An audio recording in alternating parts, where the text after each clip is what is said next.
Hello. ആ രവി, നീ നാട്ടിലൊക്കെ ഉണ്ടോ? എന്താണ് മാഷേ? എന്തുണ്ടല്ലോ. നീ എന്നാ അമേരിക്കയിൽ നിന്ന് വന്നത്? ഞാൻ വന്നിട്ട് കുറച്ച് നാളായി. ആണോ? ഓ, നിന്റെ നിറൊക്കെ അങ്ങ് പോയി. സൗന്ദര്യത്തിലൊന്നും ഒരു കാര്യമില്ല മോനെ. ആരോഗ്യം, മനസ്സമാധാനം, അതാണ് പ്രധാനം. ഓ, വരുമ്പോ എന്തെല്ലാം അസുഖങ്ങളായിരുന്നു. പ്രഷർ, കൊളസ്ട്രോൾ, ഷുഗർ എന്ന് വേണ്ട സകല ഭണ്ഡാരങ്ങളും ഉണ്ടായിരുന്നു. ഒക്കെ കത്തിച്ച് കളഞ്ഞില്ലേ. മരുന്നുമില്ല, മന്ത്രവുമില്ല. ആ അമേരിക്കയിലെ നല്ല ഒന്നാം തരം ജോലിയും കളഞ്ഞ് നീ ഇവിടെ ട്രാക്ടർ ഓടിച്ച് നടന്നു. എന്നാലും കൃഷിയോണ്ടൊക്കെ ഇന്നത്തെ കാലത്ത്. ഒരു കൃഷിക്കാരന്റെ മകനായ നീ തന്നെ ഇത് പറയണം. എടാ, 3 പശുക്കളുണ്ടെങ്കിൽ ഒരു കുടുംബത്തിന് അന്തസ്സായിട്ട് ജീവിക്കാൻ. ഓ, പിന്നെ കൃഷി പോലെ ഇത്ര സുന്ദരമായൊരു ജോലിയുണ്ടോ? ഇത്തിരി കറക്കും, ദേഹത്ത് ഇത്തിരി മണ്ണും പറ്റും. എന്നാലെന്താ, വിഷമില്ലാത്ത നല്ല ഭക്ഷണം കഴിക്കാം, നല്ല ആരോഗ്യവും.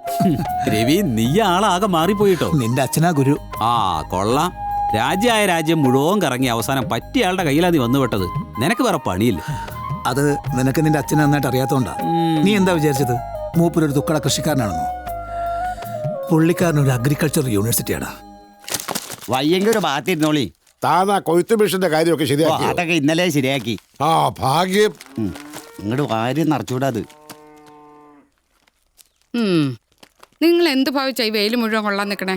ഇന്നലെ കുറച്ചതൊന്നും ഓർമ്മയില്ലേ? ഒക്കെ ഓർമ്മയുണ്ട്. ഇനി നീ കിടന്ന് കുറയ്ക്കണ്ട. ഇത്തിരി കഞ്ഞിവെള്ളം കിടക്ക്. ഒന്നും പറയാൻ നിവർത്തിയില്ല.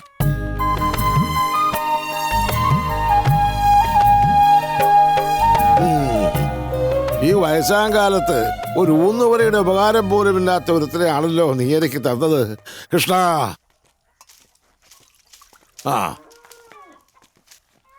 ആ എന്താണ്? 100 ആയസാ. അച്ഛൻ്റെ മകനെ പറ്റി ഇപ്പൊ പറഞ്ഞോളൂ. ആയുസ് നിങ്ങളെടുത്തോളയും, മറ്റേത് അച്ഛനും മകനും തമ്മിലുള്ള മനപ്പൊരുത്താണ്. അല്ല, കൃഷിയൊക്കെ ഭംഗിയായിട്ട് നടക്കണില്ലേ? ഭംഗിയായിട്ട് നടക്കാൻ ആരെങ്കിലും കൃഷി ചെയ്യോ ബാല? അതിത്തിരി ചളി പറ്റുന്ന കേസല്ലേ? നല്ല നർമ്മം.